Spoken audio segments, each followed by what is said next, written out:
m'a marqué, c'est effectivement l'énergie et la diversité qui était présente dans la salle. Alors, ce qui m'a le plus inspiré ce matin, c'est l'innovation du groupe Danone qui va lancer donc son Green Day le 21 septembre et qui va à ce titre reverser une journée de chiffre d'affaires pour accompagner des démarches de transition. Je trouve que le monde agroalimentaire français et même mondial a besoin de ce genre d'initiative et de prise d'audace pour inspirer et transformer, transiter, en tout cas dans le cadre de nos actes de consommation et aussi de transition du modèle agricole français. Donc on s'est rendu compte qu'il fallait mieux valoriser l'amont agricole, mieux rémunérer les producteurs et pour ce faire, l'innovation était au cœur de la stratégie. On voit réellement que ce secteur est en train de se transformer, poussé probablement par le consommateur, mais pas seulement. Pour moi, c'est le cas Andros qui était le plus inspirant. Je trouve qu'intégrer des autistes dans des usines, j'ai trouvé ça très intéressant. Je trouve que ça place l'humain au cœur des processus. Ce que je trouve intéressant, c'est la présence de l'ensemble des acteurs pour discuter, confronter leurs points de vue et surtout essayer de se tourner vers l'avenir et trouver des solutions.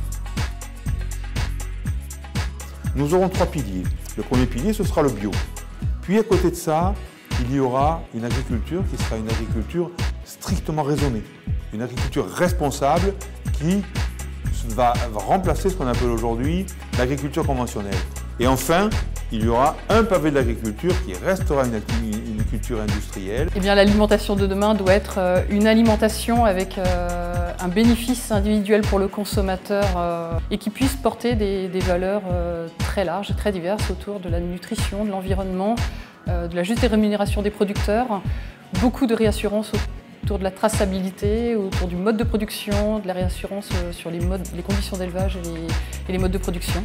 Il y a une désaffection totale des consommateurs vers tout ce qui est industriel, comme si l'alimentation n'avait pas le droit d'être industrialisée.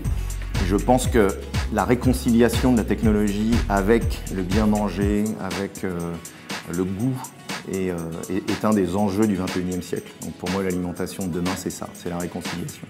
Je pense que le gros du paradigme sera de connaître le consommateur de par la diversité des modes de consommation et la diversité des valeurs selon les territoires.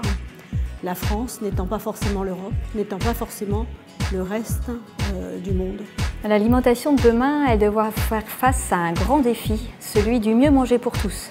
Comment proposer une alimentation saine et durable au plus grand nombre, sachant qu'on sera plus nombreux avec des écosystèmes fragilisés. Comment rendre désirable cette alimentation, c'est-à-dire avoir vraiment un changement culturel important sur le sens, les valeurs qu'on met autour de notre alimentation et notamment la valeur du partage pour que chacun puisse avoir accès à cette alimentation demain.